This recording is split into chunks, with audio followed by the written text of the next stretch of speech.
might have the sound up too loud. How is the sound? Oh, Elvis, I'm too loud. Zach and Elvis.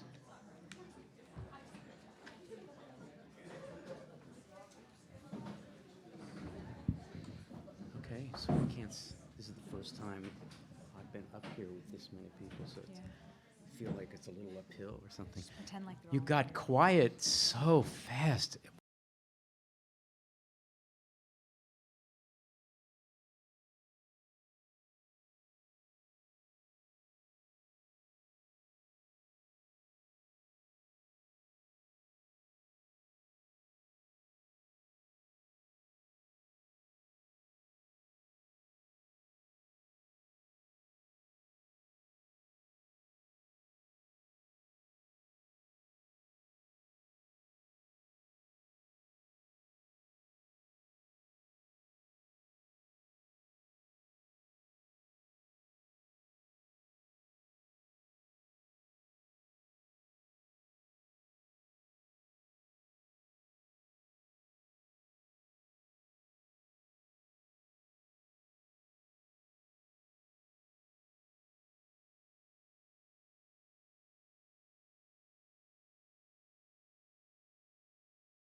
Talking about this book, The Color of Money, and the subtitle is Black Banks and the Racial Wealth Gap.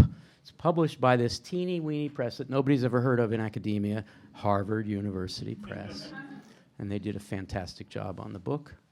And I think at the end of an hour, you are going to want to buy one. And if you all tried to buy one, we might not have enough. But I'm guessing that Mehrsa would be willing to sit here for a few minutes at the end to sign, inscribe your copy of the book. But more about you and the book in a minute. But first, I want to make sure that we thank a couple of people who are really important to this. First of all, Mingo Reynolds, who's standing way in the back in the doorway. I get very smushy and emotional when I talk about Mingo, who, when I used to teach in Wharton's advanced management program, can you imagine they had me teaching in AMP? It didn't last that long. Well, about a dozen years, I would say. I really enjoyed teaching poetry to, who were they? They were just on the way to CEO, right? That whole crew, including, who was the New York, it was Keller. Bill Keller was my student. It was weird. Anyway, Mingo was over there, and I thought she should come and work for the humanities and the arts. And thank you, Mingo. It kind of worked out. How many years have you been doing this? 13 years. And for the last 9 years, we have been involved in a fun project with Jeff and Stacy Weber. And it kind of goes like this. After years of talking about how they might make a difference at the University of Pennsylvania, Stacy's alma mater, Jeff is Williams College. What are you going to do with that?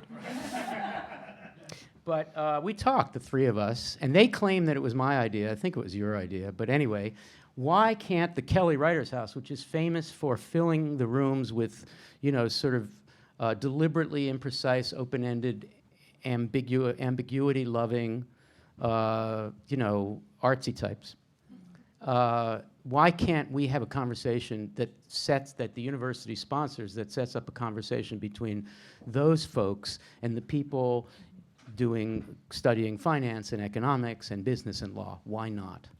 That was the idea. And so instead of doing something grand like opening up a new school, which would have taken a little more money, but the point is we did something that's lasting. They endowed a program, so every year we bring someone who is talking, you know, plain English, plain language about these complex problems. Couldn't be anything more complex than the economics of racism and racial injustice in the history of the US. And yet we're going to, I think, have a conversation that's very much in the spirit of this book. And these two, Stacy and Jeff, have made this possible. So I really want, yeah, we should really thank them for this. Thank you. Thank you so much. And Mehrsa, thank you for coming. The way it's going to work is I read the book twice, and it's like, you know, notes everywhere. So I could go on and on asking questions, but I'm going to ask some questions, and then we have a portable mic Zach, yeah? So we'll get the portable mic passed around, and if you have a question, it might be easiest if you stand to ask your question. And if you can possibly ask the question that's kind of in the continuity of the conversation, that'd be great, although that's not a requirement. And I realize that, some people in this room will have read your book, but others won't have, so they might be asking some basic questions about the argument. So thank you again for coming. Thank you. When I invited you, I searched I didn't know Al, and I was honored to be invited, and so I said, sure, I'll come. And then I searched in my inbox, and I had taken his class, his modern poetry class, just for fun. As an academic, I just loved my MOOC. the class, just because it was like something different. Yeah, so I was a student of his. You and Bill Keller. Yes, yes. So that was really cool. It was super fun. It's a great MOOC. Damn. And it's free. So and it's free, and it Well, it was for continues me. to be free. Yeah. All in favor of the University of Pennsylvania providing its academic and intellectual resources free to the world, say aye. Aye. Okay. Now, Craig Carnaroli is in this room. He makes decisions about that. No, I'm kidding. Craig's all in favor. Sorry, Craig. So my first question has to do kind of with that. Okay, good. Yeah, poetry. You do a close reading. I'm going to say it's a close reading. It's probably not the term you thought of, but you were an English major. Okay. You do a close reading of King's "I Have a Dream" speech, and we get to that famous passage where he talks about a bad check, and every one of us in this room remembers that passage and thinks of it as a fantastic metaphor for the incomplete commitment or the promise that wasn't kept for a huge population of the country. And you, for the first time, in my experience as a reader, you say, yeah, that's a metaphor, but it's also literal. He's actually talking about a bad check. I wondered if you could read the passage from King and then talk about how you came to that reading. Do you remember the page? I do, of course. I have it written down somewhere. The quote is on 139. And for those following in your hymnal, Okay. it's on 139. Okay. I'll take the soprano. In a sense, we've come to our nation's capital to cash a check. When the architects of our republic wrote the magnificent words of the Constitution and the Declaration of Independence, they were signing a promissory note to which every American was to fall heir. This note was a promise that all men, yes, black men as well as white men, would be guaranteed the unalienable rights of life, liberty, and the pursuit of happiness. It is obvious today that America has defaulted on this promissory note, insofar as her citizens of color are concerned. Instead of honoring this sacred obligation, America has given the Negro people a bad check, a check which has come back marked insufficient funds. But we refuse to believe that the Bank of Justice is bankrupt. We refuse to believe that there are insufficient funds in the great vaults of opportunity of this nation. And so we've come to cash this check, a check that will give up upon demand the riches of freedom and the security of justice. So He was asking for a financial reckoning. yes. I think he was clear from the beginning of his movement. In 1954, he had a column in Ebony where he took before Montgomery bus boycott, right? It was very much, this is where we will go with the civil rights movement. And number 1, 2, and I think 3 were financial sort of movement goals, right? We should establish credit unions and community banks and focus on the boycott, the financial aspect of this protest. And then his last speech in 1968, before he's killed in Memphis, he calls for a bank-in movement, right? He said, go deposit your funds in the Memphis Tri-State Bank, which is a black bank, and we will show them our economic worth. And it was very much a labor movement, but it was also about mobilizing the finances of African Americans to protest their exploitation financially. And Coretta Scott King was a teller at the Citizen Bank in Atlanta, and a bank that's still around. And he, I think, used the language, I think both metaphorically, but also actually, to say, look, for 200 years, there has been this exploitation of labor, and there is a time for reckoning, financial reckoning. And he saw that in a variety of ways. But that's the part of the movement, I think, that is still not has not been achieved. This is a major rereading, not just of King, because King is just part of the story, but a major rereading of the relationship of racism in the U.S. And economics and banking in particular. You say that King knew. This is a bold statement. Have you gotten any pushback on this? Not yet. Okay. King knew that talk of love and unity would only go so far without cold economic realism. That's, and let's just take Jackie Robinson as another example. People of a certain age will know that I'm looking for someone who's of a certain age. Sorry, that was a bad segue, right?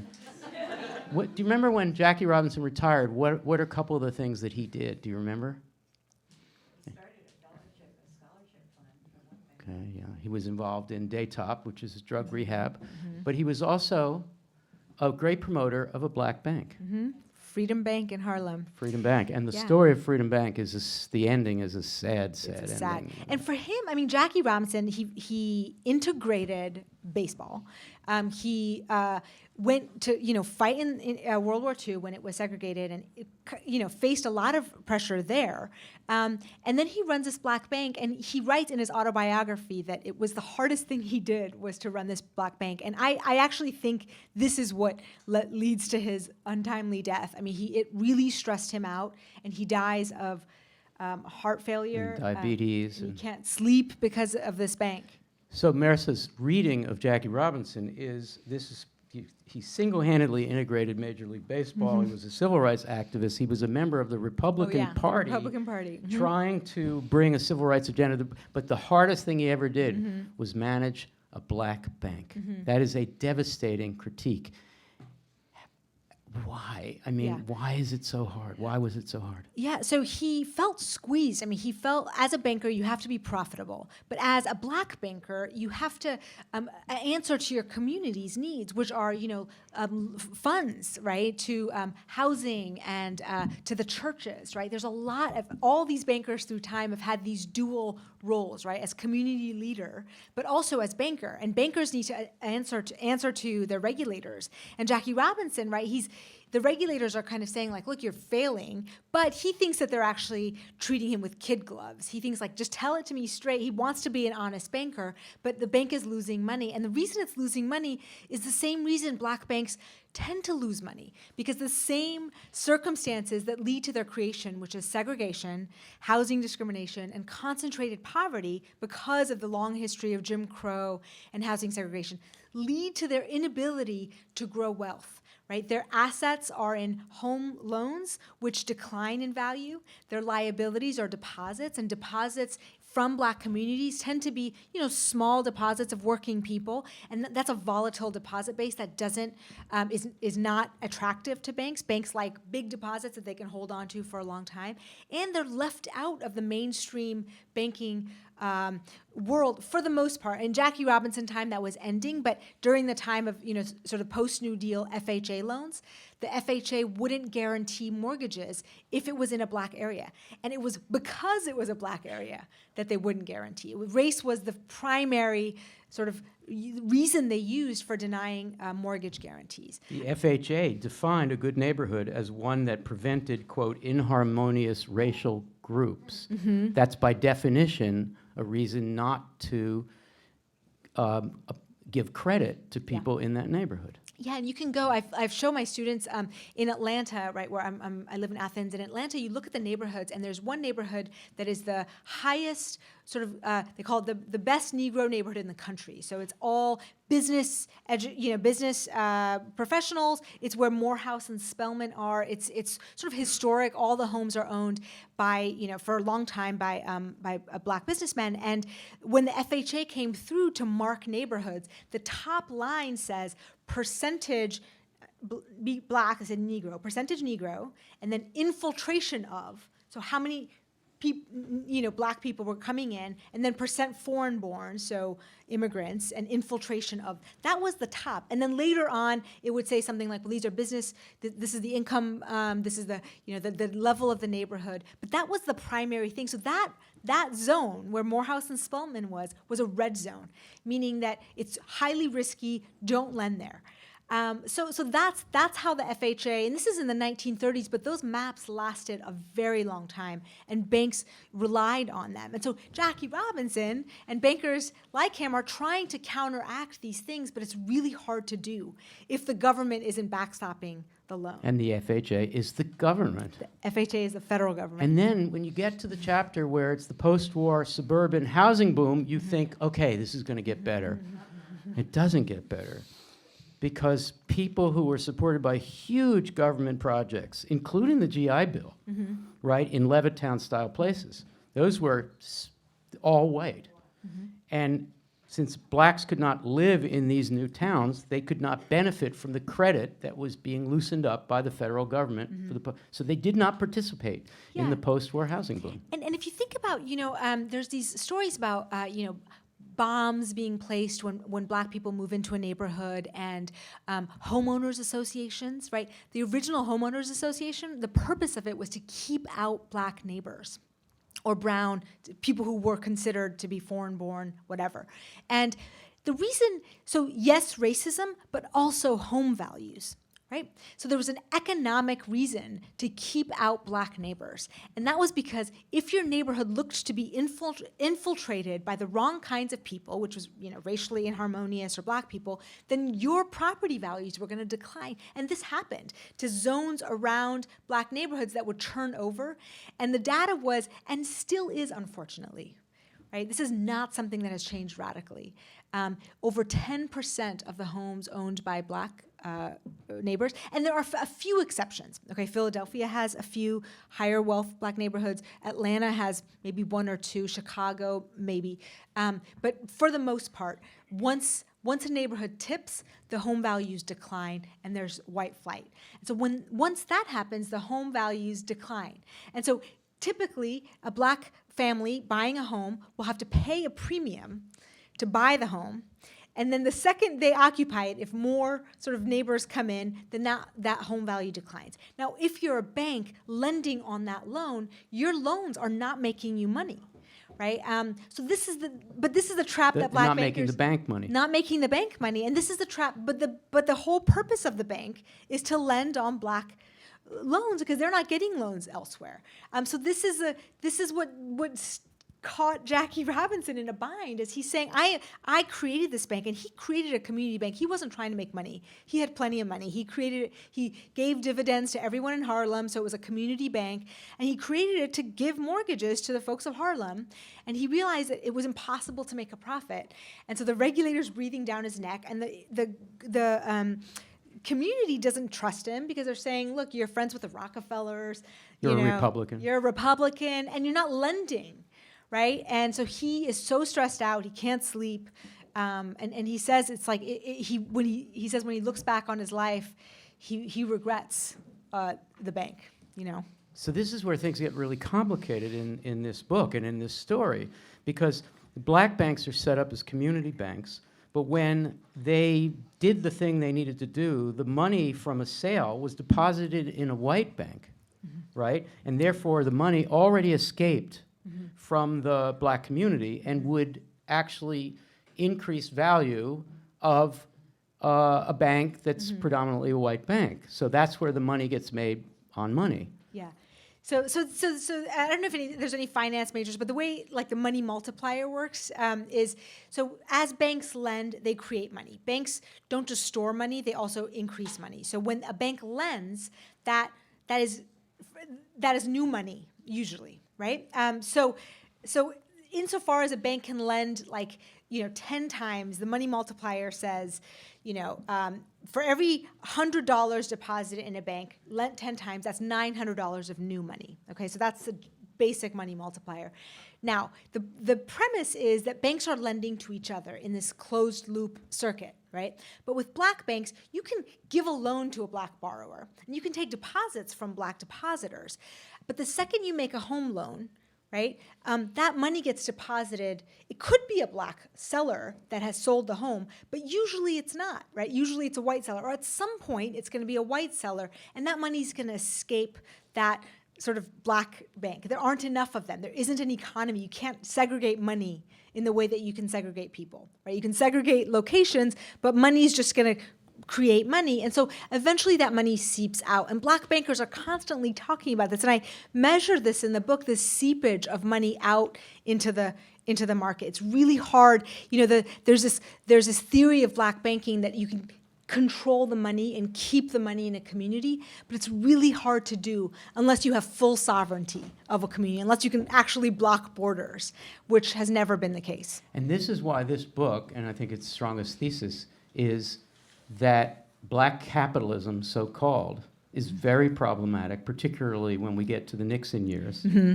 And I highly recommend the Nixon Black Capitalism Project, because a lot of us say, yeah, foreign policy, well, he opened up China. Domestic policy, he, did reimbursements for dialysis treatments, he did this and that, he wage price freezes, but Mehrsa kind of tears that all down. So black capitalism becomes very complicated because basically it's the result of segregation. Yeah. Yeah, so I mean, the world changes, right, between 1967 and 1968 when Nixon's elected, right? So 1967, you've got the Johnson era, and there's forward motion on the civil rights agenda. And everyone is now focusing on economic matters. So the FHA, Johnson understands that his last, so we've got the Civil Rights Act and then the Voting Rights Act, but those are actually just guaranteeing rights that should have been guaranteed in the first place, right? This 14th and 15th Amendment. So that should not have taken that long. The FHA, the Fair Housing Act, is to say, okay, stop discriminating on housing discrimination. So Johnson announces to the nation he's not seeking re-election in something like March. Martin Luther King is assassinated in April. He pushes the FHA through Congress like 4 days after Martin Luther King's assassination, and at a Congress that's really hostile to any forward motion on civil rights, right? Someone says, you couldn't pass the Emancipation Proclamation in this Congress, right? But Johnson's like master of the Senate, right? He gets this through, and there's this brief window, right? But he's not seeking re-election. Nixon's the new the candidate, right? And Robert Kennedy, by the way, he's the front runner. He gets assassinated. So Nixon wins on this Southern strategy, and we've talked about I think as a public sort of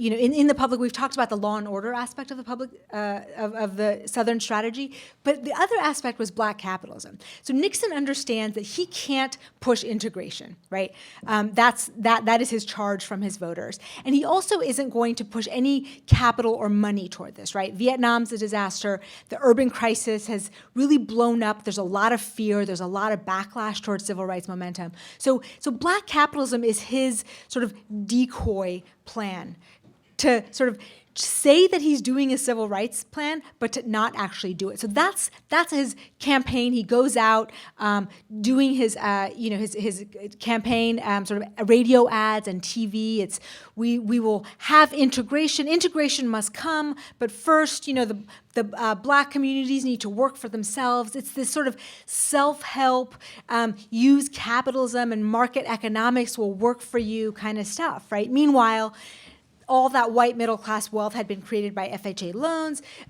So George Romney, actually, is this weird aberration in his HUD secretary, and Romney's an integrationist, and Romney is. Reading Romney on race, it feels like you're reading Malcolm X almost, right? Like he says the white suburb is a noose around the black ghetto, right? Like white society created racial inequality and white society needs to fix it. So Romney keeps trying to push these plans for integration to Nixon, and Nixon won't have it. So he keeps looking at these memos and saying like, stop this one, right? He's telling his aides, kick him out. And so Romney gets kicked out within 2 years. I mean, Nixon keeps trying to send him to like Mexico and all these other places. So Nixon really has this, no forward motion, and he starts his Black Capitalism program, which is essentially, Treasury Department deposits in black banks, which don't actually help them, as explained by Andrew Brimmer, who was a Federal Reserve chairman at the time, saying these are not helping, right? These deposits are not useful. And he starts affirmative action. That's a Nixon-era program. And he starts the OMBE, which is the Office of Minority Business Enterprise. So there's going to be these set-asides to firms. And the idea is to promote capitalism and to undercut any demands for integration or reparations, which were the two options on the table, as anti-capitalist. So Alan Greenspan is his economic advisor, and there's all these memos from Alan Greenspan to Nixon saying, look, the urban crisis, they're saying that they're being exploited, but this is not exploitation. And he marks as anti-capitalist any demands to actually do economic reforms. And that's the hook that Nixon uses. And the reason it's important is because that structure is still in place. So after Nixon, Carter and Reagan and Clinton, everyone still uses that structure to deal with that economic part of the civil rights movement. And as you quote Nixon, and this reinforces your thesis, we can't meet the needs of the late 60s with the solutions of the early 60s. In other words, we cannot deal with political uprising, we cannot deal with radical demands, we cannot deal with calls for reparations. We have to do it through black capitalism. We have to teach people, it goes back to the 1860s, teach people to save, teach people in banks where they're not going to be able to use the multiplier effect. Right.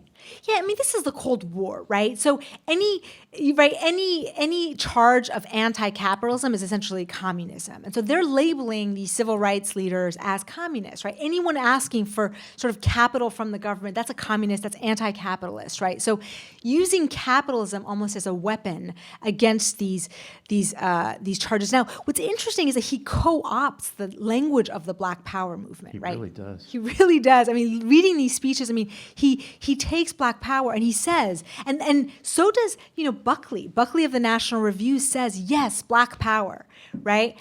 Buckley says Black Power. Uses that phrase in the National Review. Uses that phrase in the National Review, and he says, what we have in common with the Black Power movement is that we hate the monster on the Potomac, right?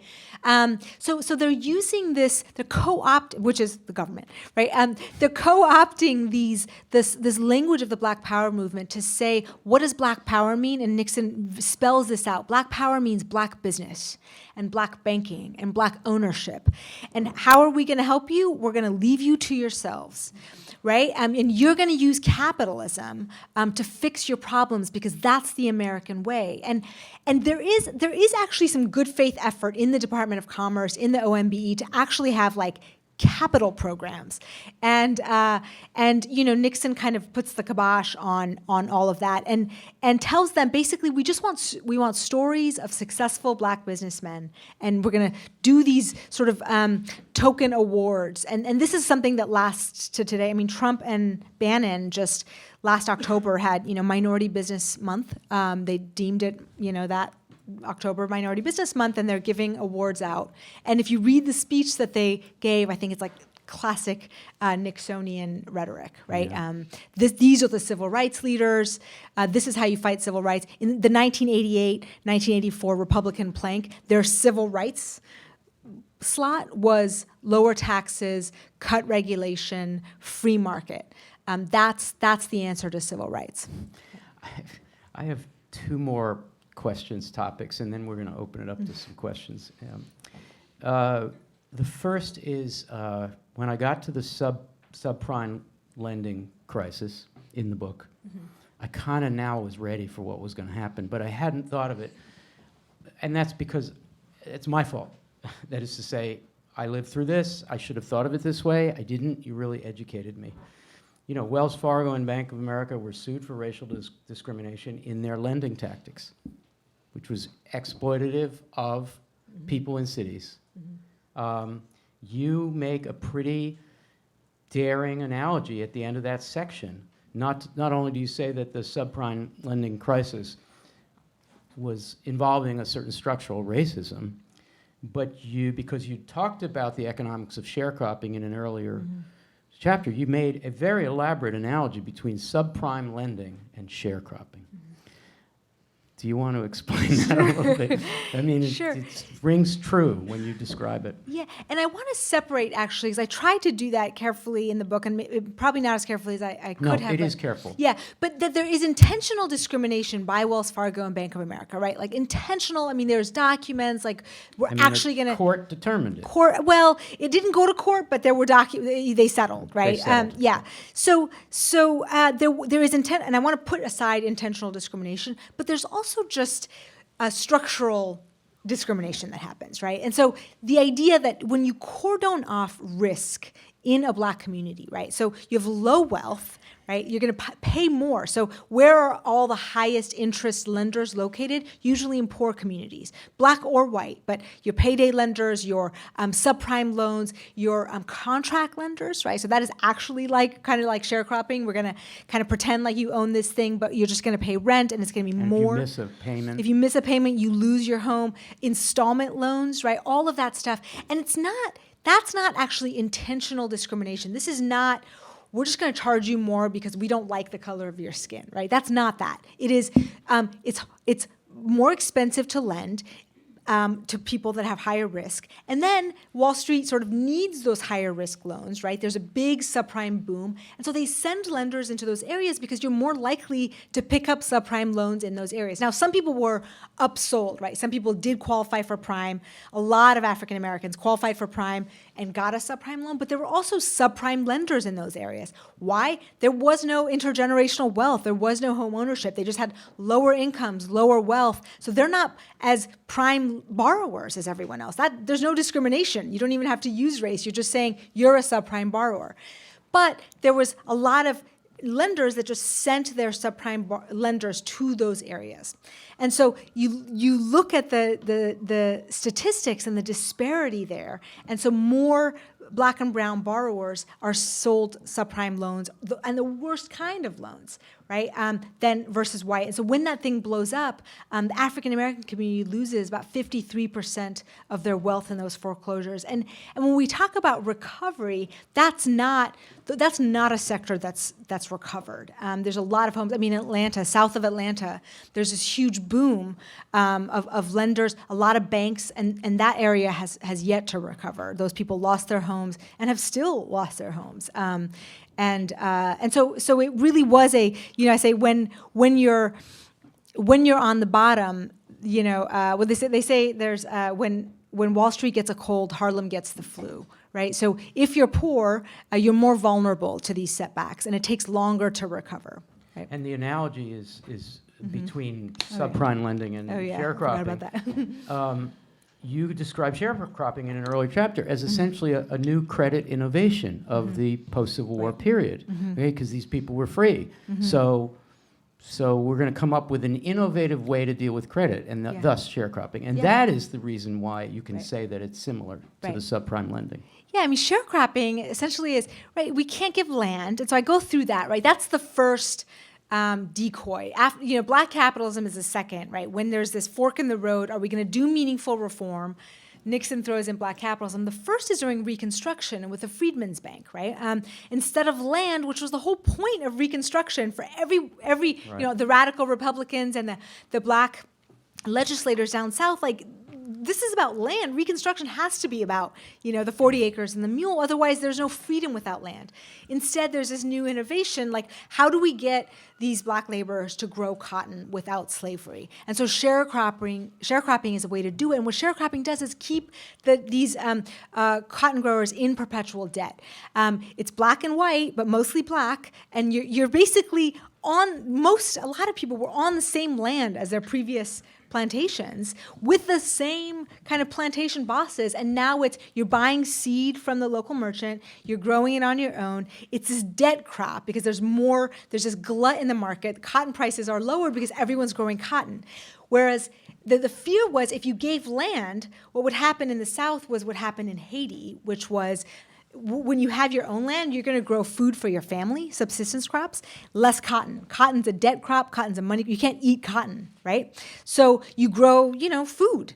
And they were afraid of that. And that was a very clear sort of Britain, New York, how do we keep this cotton trade going? And the innovation was sharecropping. And it was purposeful not to give land. And so the idea was, we'll give you the Freedman Savings Account, and that was going to be equivalent to land. So you're going to use capitalism. And Andrew Johnson says this, right? Land is kind of like, that's doing you special favors. Never mind that, this is straight out of bondage, hundreds of years of bondage. This is too much government help. You can be on your own. You can enjoy capitalism. You can have free labor. And so you're going to get the free wages for your labor. You're going to use capitalism. And so Johnson, the only thing that survives the Freedmen's Bill from Johnson's veto is this Freedmen's Bank. And it's this glorified piggy bank, and it gets looted by the white managers. Jay Cook is a financier. Henry Cook is his brother. Henry Cook is the manager of the Freedmen's Bank, and basically uses the money in the subprime market of the era, which is railroad bonds, and the money basically disappears. Half of it disappears, and it's a huge blow, obviously, to the life savings of these freedmen were just lost and not recovered for the most part. And you quote W.B. Du Bois Yeah. on this point. Du Bois went so far as to claim, quote, "Not even 10 additional years of slavery could have done so much to throttle the thrift of the freedmen as the mismanagement and bankruptcy of the series of savings banks chartered by the nation for their special aid." Yeah, I mean, it was explicit. The charter said that this is a bank for the special aid of the freedmen. It shall do nothing besides just safeguard these accounts, and the charter was obviously violated. Not only that, but the notes of the bank. So this is before a national currency. This is when a note of a bank was, just you circulated notes. So J.P. Morgan's bank, their value would be more than some podunk bank in rural Michigan.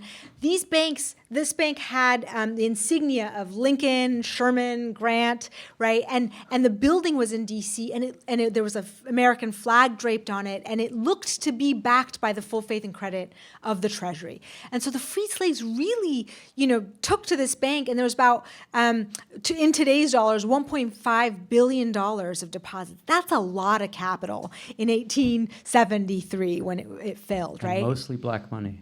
Mostly black money. There was some Irish also that took to this bank because they were also discriminated against in white institutions. And there were branches all over the South and in the North. And as the bank is failing, they actually bring in Frederick Douglass and say, you be the president and convince people to keep their money in this bank. And Frederick Douglass lends the bank $10,000 of his own money. And he's just like, no, this is a failing bank. And he's not a finance guy. He's not a banker.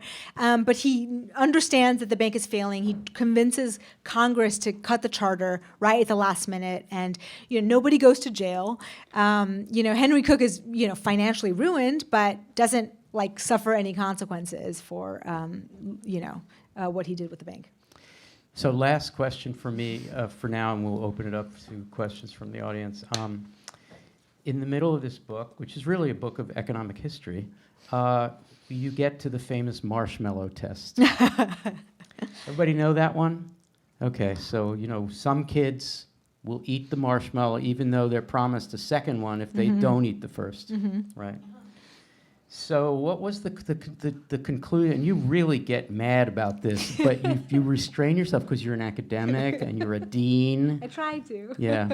So it's at the end of the book, but there's all this research on just grit and delayed gratification and blah blah. But this researcher does the marshmallow test with poor kids.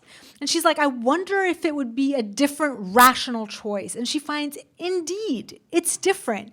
If you're poor and you don't trust the authority figure, if you don't know that next marshmallow is going to be there, the rational choice is to eat the marshmallow. The rational choice is to fail the test. She said they failed the test. They failed the test. The poor kids failed the test by taking the marshmallow because they didn't believe in a future that would give them a second marshmallow. But that's a rational choice. But nobody's critiqued that marshmallow test the way you did? she wrote up her study. I mean, I saw it somewhere, right? I mean, but I think we have this, and this is the whole thing, is like the book, I think the biggest obstacle to racial economic justice is the stories we've told about the racial wealth gap. I think that is the biggest hurdle, is the myth making that we've done. And I think part of it is the stories of, if you just, pool your resources, and if you work hard, and, why did other immigrants do that? That's the one pushback I get. Well, what about other immigrants? And I'm like, well, it's not the same history. And I could go through every immigrant group. I don't think that's necessary. But we have not done to other immigrant groups what we have done with Black Americans. You write about this so beautifully. I'm just going to call an audible and ask you to read that section about the marshmallow. Are you willing to do that? Sure. Okay, Yeah, so maybe it's been a while. Yeah, maybe from there Okay. down to the bottom of that paragraph. Okay. I'm one of these writers who doesn't read the book after it's Oh, in well, print, because doesn't show. I'm a serial editor, and I'm gonna Okay. take a red pen. Okay. Recent research has revealed even more profound psychological effects of poverty on behavior and outlook. Eviction, homelessness, and extended poverty are experienced as psychological trauma, especially for children. Children who grow up in an environment of scarcity, fear, or social disorder are exposed to stress that significantly hinders their social and academic capacity. It even affects their decision-making processes. The famous marshmallow experiment revealed that children who could practice self-control and delayed gratification, wait for the second marshmallow, were more successful as adults across the board. Yet the experiment has been misunderstood as it relates to poverty. One consistent result of the experiment, noted by its designer, Walter Mischel, and replicated by every subsequent experimenter, was that the poor consistently failed the marshmallow test. One might be tempted to believe that being poor was thus a result of a lack of self-control. However, as researchers like Melissa Sturgill-Apple have homed in on the decision-making process, they have revealed a much more complex story. By measuring the heart rate and brain activity of the children during the test, the experimenters revealed that the poor children were making a careful and calm choice to enjoy the marshmallow immediately instead of waiting for an uncertain second marshmallow. Quote, when resources are low and scarce, the rational decision is to make the immediate benefit and to discount future gain, close quote. Calmer decision-making or less impulsiveness among wealthy children led them to wait for the additional treat. But that same measured and calm decision-making led the poor children to decide not to wait. Poor children's rational decision-making was misinterpreted as lack of self-control. Today, 1 in 3 Black children grows up in poverty compared to 1 out of 10 white children. 1 out of 5 Black children under the age of 5 grow up in extreme poverty. Poverty changes decision-making for adults as well. Behavioral economists Sendil Mullainathan and Elder Shafir have demonstrated that poverty or scarcity of any kind creates a distinct mental state. A state of scarcity is such a heavy mental burden that it can lead to temporarily lower cognitive ability and short-sighted decision-making. This does not mean that the poor have less capacity, but that their capacity is overburdened because living in scarcity takes up significant mental space and leaves less room for other mental processes. Those operating under the pressure of scarcity have been shown to eat poorly, parent poorly, make bad decisions, and even wash their hands less often. Keep going. Yeah, if you don't To the mind. bend, yeah. Scarcity also creates tunneling, which is a hyper-focused mindset that homes in on the resource in scarcity. Those who are hungry show extreme attention to food. Those who are lonely to human interactions. Those who are poor focus intensely on money and little else. The poor are actually much more careful with their money than the wealthy. For example, customers leaving a grocery store were asked about the price of certain purchases. The majority of middle-class customers could not recall the amount they had just spent or how much they had spent on items such as toothpaste. The poor overwhelmingly got it right. This undercuts the premise that the poor need financial education so that they can pay attention to where they are spending their money. Thank you for reading that. Yeah, that's... The marshmallow test has been waiting for you to critique it. Well, Yeah. Do you hear about that? Everybody thinks that's got to be wrong. Well, I tried to do it with my kids. I'm like, this is great. I'll teach them, grit and, self-control.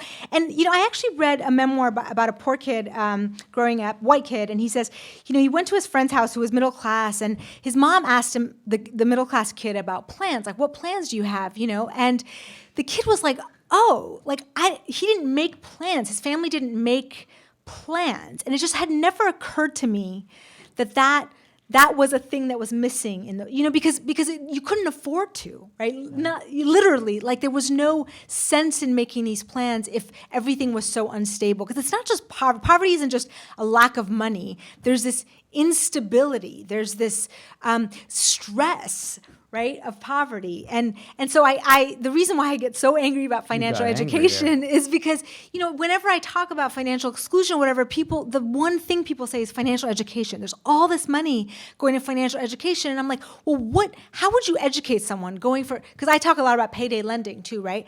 They're saying, we just need financial education. If they only understood the interest rates of these loans, they wouldn't take them out.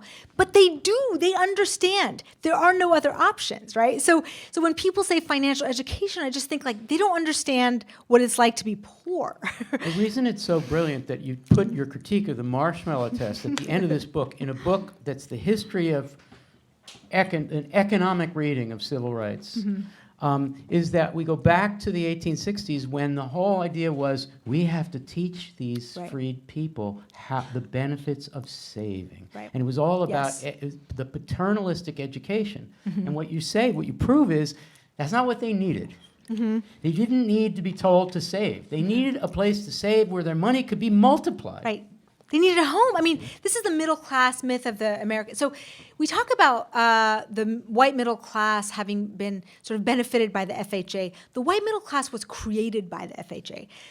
They were tenants before. They lived in the city where they paid more in rent than they were now paying on their brand new mortgage in Levittown. That was this white suburb. They were paying less in a mortgage on a house that was growing in wealth. Right. They became middle class because of the FHA mortgage and the GI Bill. So that creates this disparity, and those who were left in the black ghetto couldn't become middle class, right? And so but everyone who's middle class has a story, right? And we love to tell stories about our hard work because, of course, we work hard. We all work hard, right? So when we say, well, what do you owe? I love reading these like success stories. And what do you owe to your success? Well, I get up in the morning. I work really hard. Sure you do, right? Sure you do. But so does, like a lot of people work hard. Right? Not a lot of people have intergenerational wealth that they can get. If you read these like memoirs, A Shoe Dog was one that I read, the Nike guy, right? And in it, because I always read from like a bank perspective, and he's like, oh, my dad gave me $10,000, and then his buddy at the community bank gave him his next loan, and then he's like, I didn't want to get equity, I just wanted loans, right? So he just like wanted loans, and he got loans, right? And the first couple loans were from his dad. Right? Wouldn't that be nice, right? So I think, there is this sense, but he also claims his success to his hustle, and he definitely had hustle. But without that $10,000, like he couldn't have bought the shoes to hustle. Anyway, Hubert Humphrey when he's running against Nixon, he says you can't have black capitalism without capital. And essentially, I guess that's what I want to name the book. You can't have black capitalism without capital. Yeah, capitalism without capital. In a single sentence, and you say it in the middle of this book, you bury this fabulous thesis. It's this: banking does not beget control and power. Rather, control and power beget sound banking. What do you mean by that? So there's this theory, and it's pushed by Booker T. Washington and others throughout, and white leaders also mostly, but that if you get wealth through these banks and these other, once you get wealth, then you can have economic power. But the history shows otherwise, right? You can have wealth and you can lose it. I mean, see the Tulsa riot, right? You can get wealth.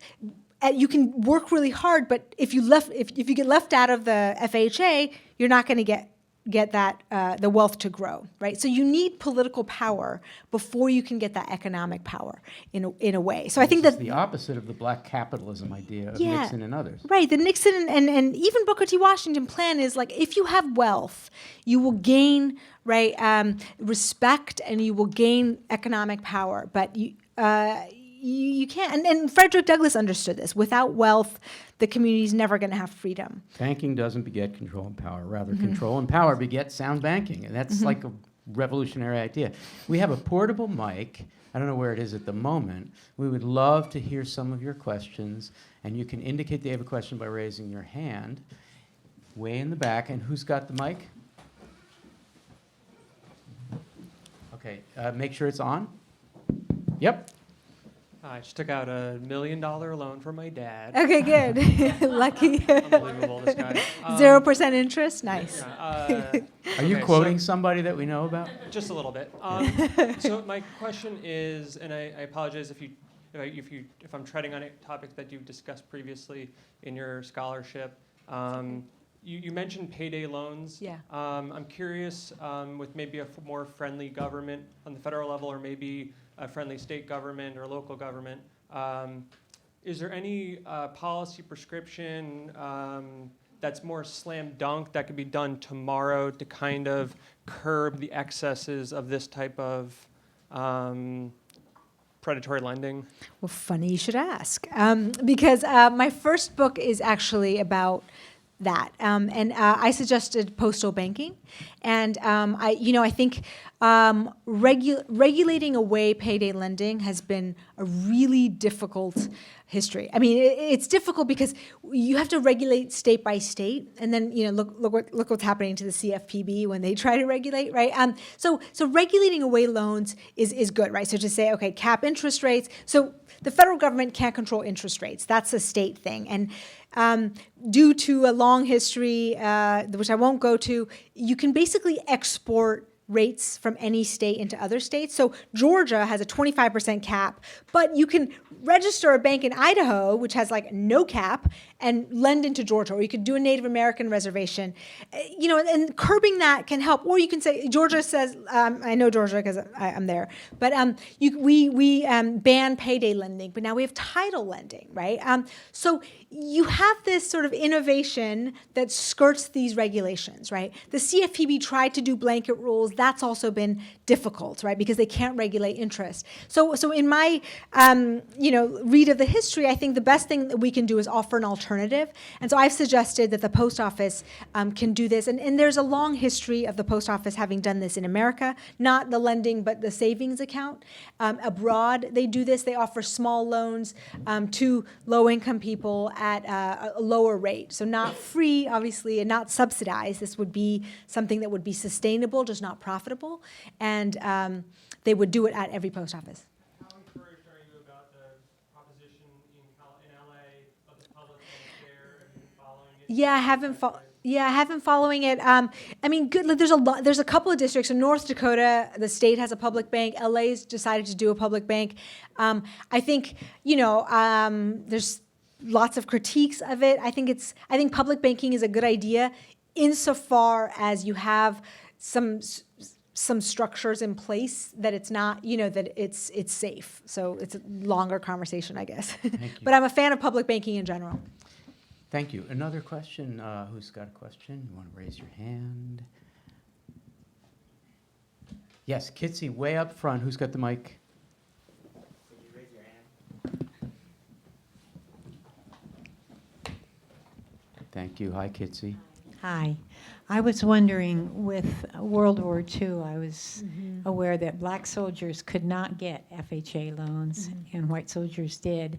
And with the VA handling the GI Bill, they were not, apt to loan money to black soldiers, even though the same kind of risks were involved. And I wondered if you could talk about that also in terms of.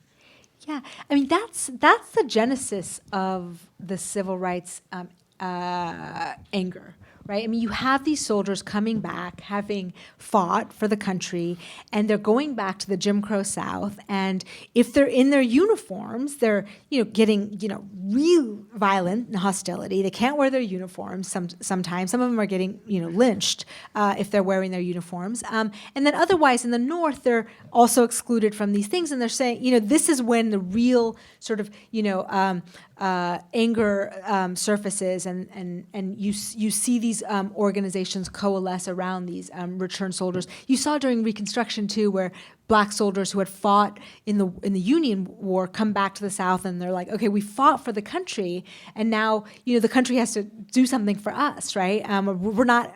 How are we Americans, right? And I think the other part of this history too is the Cold War sort of aspect, because the State Department understands that this Jim Crow and the racism up north is actually a foreign policy liability, right? Communist regimes abroad are using U.S. racism as propaganda to say, look, this is capitalism is racism, right? So the U.S. Department under Eisenhower, Richard Nixon is president. So this is where the idea germinates in Richard Nixon.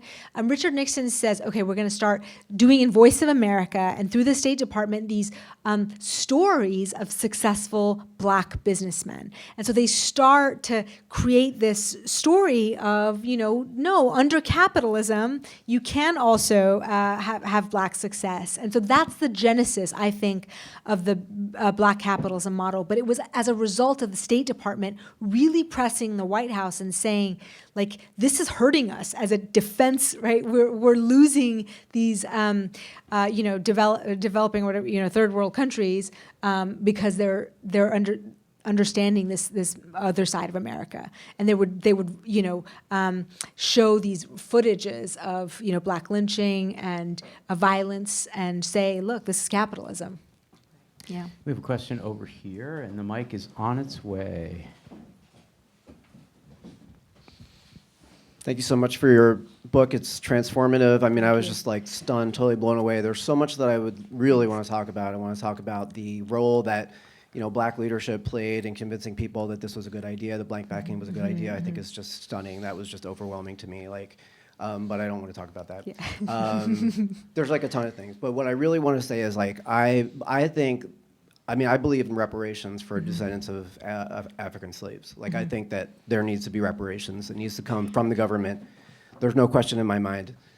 And I think that your book, I think that The Color of Law, that book as well, really makes the case. I mean, I think it illustrates very, very clearly that this is a systemic, intentional or not, but it's intentional. It is intentional. And that's the thing that you bring out, that there's this intentional campaign to basically commit slow motion genocide of African descendants of slaves in America.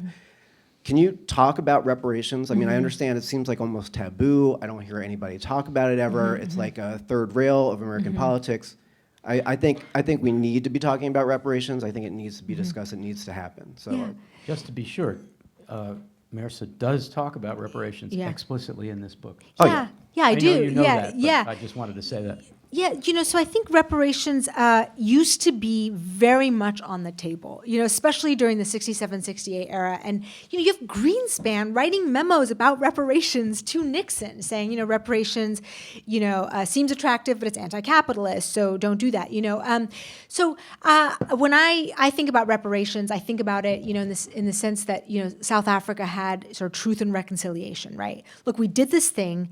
It had these historic economic effects. And now we have to remedy them. And even Andrew Johnson, right, says, you can't take people who have been, in chains for 300 years and then put them at the beginning of the starting race and say, go, and expect that they will compete, with everyone else. And so Johnson and Martin Luther King will say things like, well, we need, affirmative action for blacks, but not the affirmative action. Lyndon, not Andrew.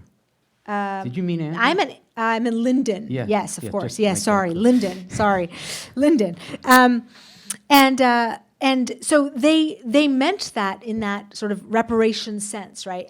James Forman sort of popularizes reparations and says we want, and it's more sort of like inflammatory the way he does it, and it goes back to slavery. I actually view reparations as somewhat like the FHA, not sort of taking from someone's pocket and putting it in another, but a sort of government program that would look at these areas that were discriminated against and excluded, and come up with a way to infuse capital into those areas that would grow sort of wealth in those areas. And I actually, I'm sort of, I don't believe in the zero-sum thinking. I think when you remove pockets of poverty, the less inequality we have, the better we all are, not just sort of like morally and like this feel-good way, but actually economically. I think remove pockets of poverty, especially racially classified poverty, and I think we do better as an economy. So I think, look, so I would see it like, look, go to those FHA maps, and some of those areas have drifted, right, because of gentrification or whatever,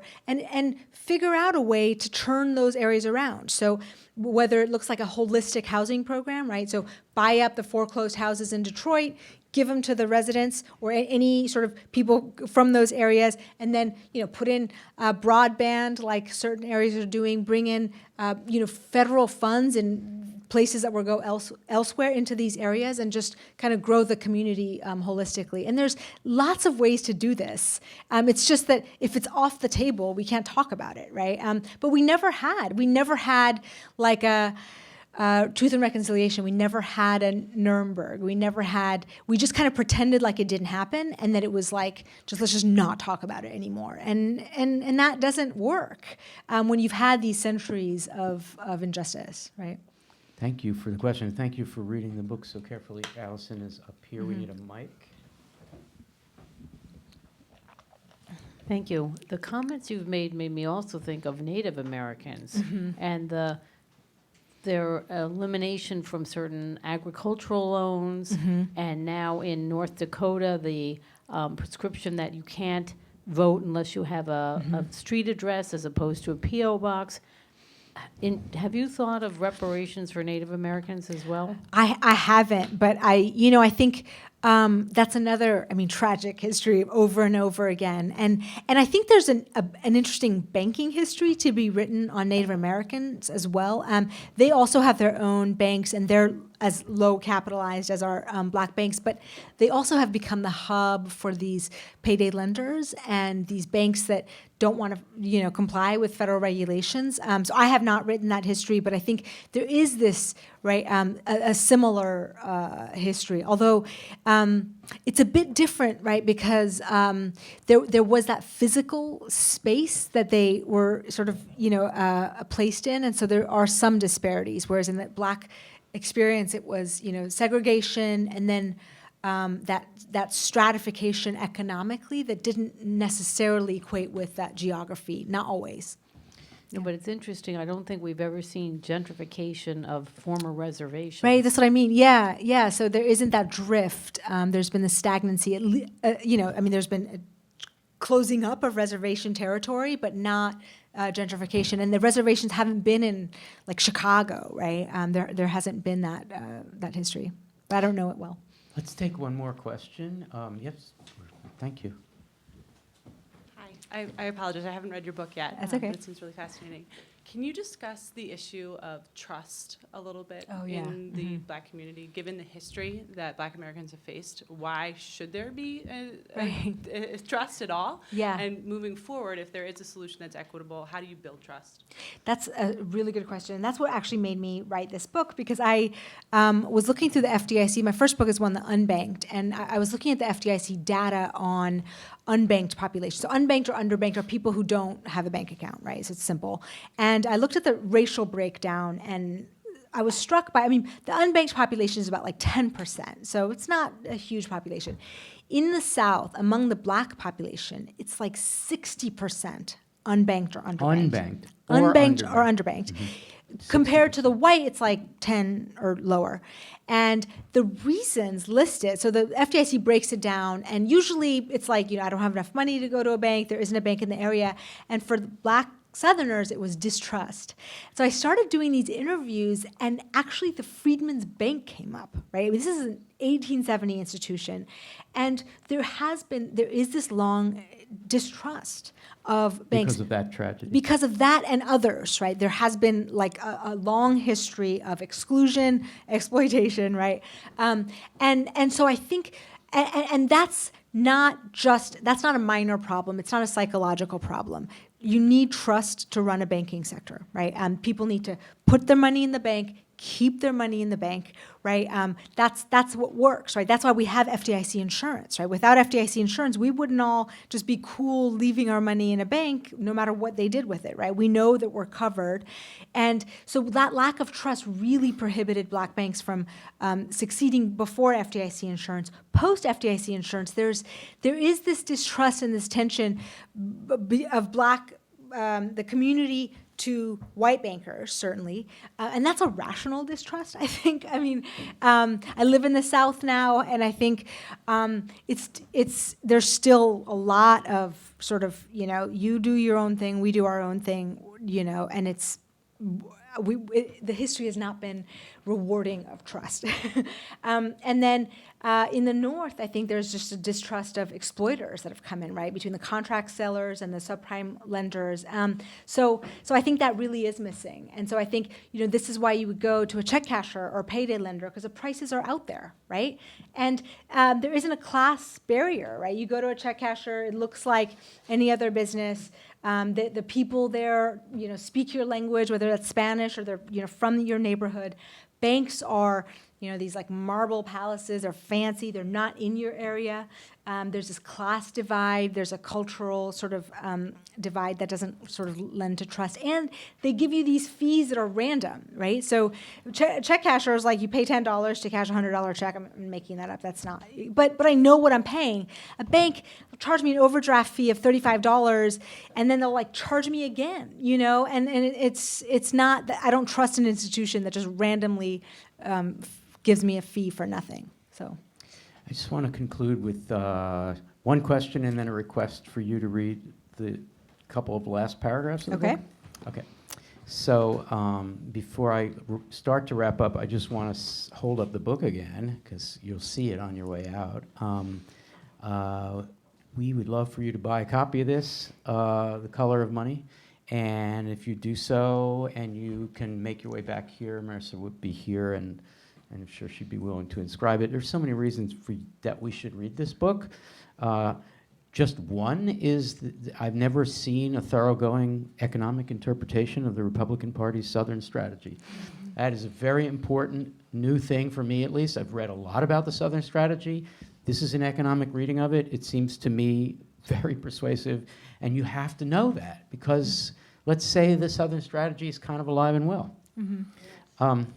Okay. So I don't leave the Democrats out, by the way. Clinton also doubled down on this. So if you're just be nonpartisan here. Well, not only that, but when the Federal Farm Loan Act of 1914 was passed by Woodrow Wilson to increase the flow of credit to farmers, the Southern Democrats prevented it from extending to blacks. So there's the Democratic Party of 1914. The Progressive Party was quite racist, especially in Wilson's era. Wilson was probably and Wilson himself. Most racist president. Yeah.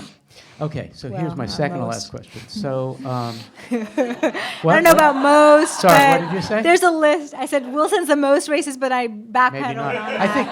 I don't know. James Buchanan is I up don't there know, somewhere. like, it's Any hard. other nominees for? Okay. So you were born and to some degree raised in northern Iran. Yes. An Azeri family, and both your parents were affected, to say the least, by the '79 revolution and then the consolidation of power afterwards. Double hit. Yeah. Yeah, my mom was in prison for a while. Your mom was in prison. Political prison, obviously. And then, and your dad had to start over with his medical practice, all the way over. Yep. Yeah. And you came here, and now you are a law professor. You've written this daring book that I frankly think not too many law professors write books of this kind. I could be wrong about that. Regina, is this a typical thing? Anyway, let's just say it's atypical. And you are a dean, and you've got your own kids. Dean. Associate dean. Yes. Sorry, I know there's a big difference. I'm not a there. masochist. To what extent is your experience as an Iranian American with your parents' experience and your feeling that America was something you sort of needed to figure out, how has that affected your choice of this topic? Or, the Marshmallow Test, there's that anger that comes out that we don't see too much elsewhere in the book.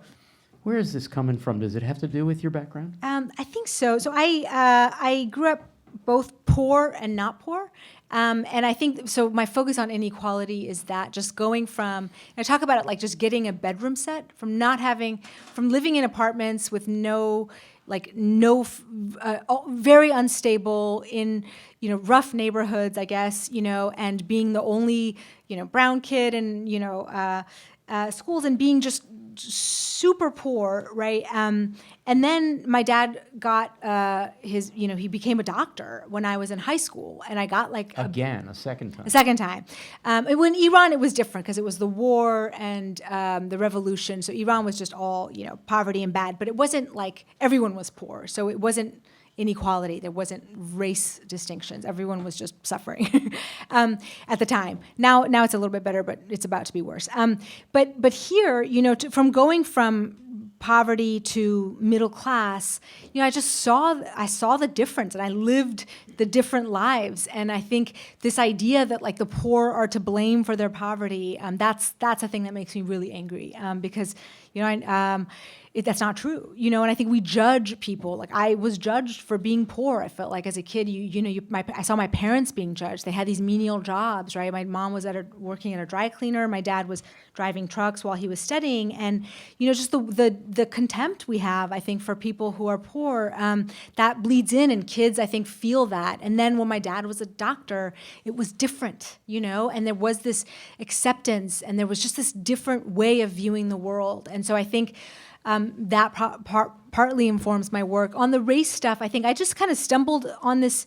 I wanted to read a book about black banks after I had written my first book, and I realized there hadn't been one. And I think as I started writing it, I've talked to other black scholars. I'm like, is this something that needs to be written? Everyone's like, I can't believe this hasn't been written yet. And so I just thought it was a story of inequality that needed to be told. And the racial aspect hit, but the inequality aspect hit harder, because whenever we lived in quote unquote bad neighborhoods, they were African American neighborhoods, right? And we were brown, so not white, but not black. And that, I think, I just got to observe from both sides, and it felt to me like a acute injustice. And in Iran, there isn't race, right? We're all, there's colorism, but it's a uniquely American problem, and I just was always curious about why the white neighborhoods were always rich and why the black neighborhoods were always poor. Well, I didn't know in detail that personal angle, but I intuited it, and it made the ending of the book very, very powerful for me. So I wonder if you could read the last two paragraphs of the book by way of concluding. Cannot remember these last two. Okay. You don't remember them, they're printed in front of you. Americans must decide whether to keep embracing our history of racial tribalism or to shed these divisions and go forward as one people, indivisible. Can America's majoritarian democracy support a program intended solely to benefit the black minority? It certainly did not in 1870, 1930, or 1960. However, there is reason to hope that this is more likely now than ever. We are facing another pivot point. The racial détente of the 1960s has fallen apart. The myth of post-racial America has been dispelled, and renewed tensions have erupted on the national stage, as well as in segregated pockets of poverty in America. Modernity will inevitably bring us closer together, which can lead to either greater resentment or greater cooperation. Perhaps more people will realize that what benefits a minority will also benefit the majority. Full racial integration will eventually remove pockets of blight, crime, and deprivation across the country. This will advance the entire American population. Integrated schools will improve education for all students, and increased equality will spur economic growth. We must shed the destructive myths that separate can be equal, that a segregated economy will reach prosperity on its own, or that black banks can lead to black prosperity without fundamental economic changes. We cannot deflect the responsibility of economic equality onto black communities alone. W.E. Du Bois declared in 1948 that the problem of American democracy was that we have not tried it. Perhaps it is time to try.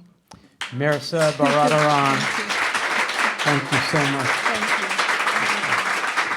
Mehrsa Baradaran, Thank you. this is the book.